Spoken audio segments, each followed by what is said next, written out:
अभ्यास जवळून करता आला आणि ही जाणीव, ही वेदना ही कुठं मनाला स्वस्थ बसू देत नव्हती. म्हणून माझं गाव ते अंतरवली सराटी वडी जे गाव मी निवडलं त्या गावाचं अंतर हे 368 किलोमीटरचं होतं.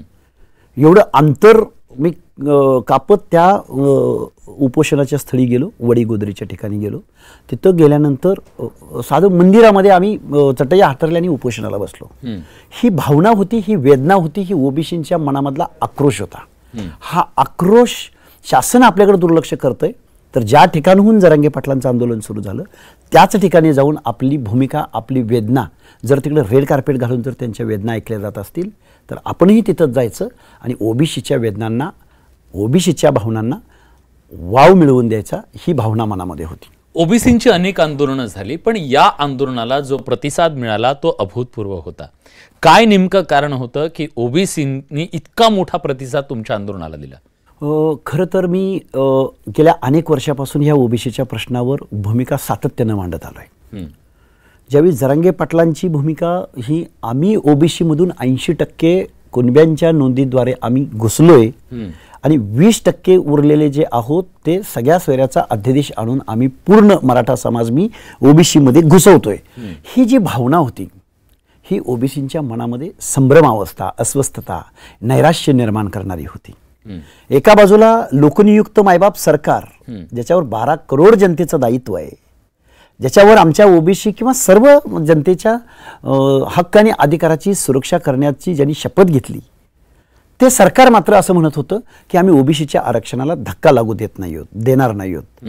दोघांपैकी एक कोण तर खरं किंवा खोटं बोलतंय, ही भावना आमच्या ओबीसींच्या मनामध्ये होती आणि तीच भावना ठाम पद्धतीनं मी मांडण्याचा प्रयत्न केला आणि त्याला तरुणांनी सोशल मीडियाच्या, आपल्या डिजिटल मीडियाच्या पार्श्वभूमीवरती तरुणांनी त्याला उत्स्फूर्त असा प्रतिसाद दिला आणि हे आंदोलन पूर्णतः तरुणांनी चालवलेलं आंदोलन होतं. म्हणून या आंदोलनाला हे यश प्राप्त झालं. त्या अस्वस्थतेवर तुम्ही स्वार झालात? त्या अस्वस्थतेवर स्वार होण्यापेक्षा लक्ष्मण हाके काय बोलतोय याला तरुणांनी उत्स्फूर्त प्रतिसाद दिला. त्याची भावना तुम्ही बोलत होता? त्यांची भावना बोलत होतो. लक्ष्मण हाके याची बॅक हिस्ट्री खूप मोठी नाहीये, कुठल्या आमदार खासदाराचा मी मुलगा नाहीये, माझ्या पाठीमागं खूप मोठा काहीतरी कोणतरी चेहरा आहे किंवा पार्श्वभूमी आहे असं काही नव्हतं.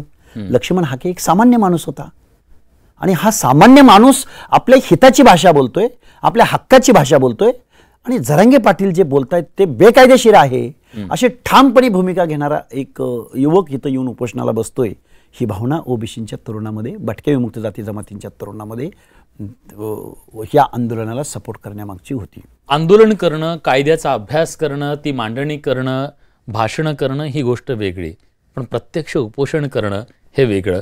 तुम्ही पहिल्यांदा उपोषण केलेलं होतं, तो अनुभव नेमका काय होता? किती अवघड असतं मुळात हे उपोषण करणं? आणि याच दरम्यान एक तुमच्याबद्दलचा फोटो सुद्धा व्हायरल झाला, तो वडापावचा, त्याचं सत्य काय होतं? उपोषण करणं हे लोकशाहीमधलं मागणी करण्यासाठी खरं तर उपोषण नसतं.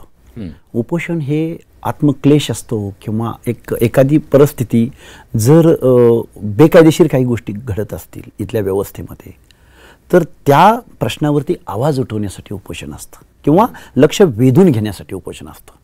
हे ओबीसी, आम्ही ओबीसी भटके विमुक्त जाती जमाती आम्ही नव्याने काही मागत नव्हतो किंवा कोणाच्या तरी ताटातलं किंवा कोणाचं तरी आमची काहीतरी खूप घटना विरोधी अशी आमची काही डिमांड नव्हती.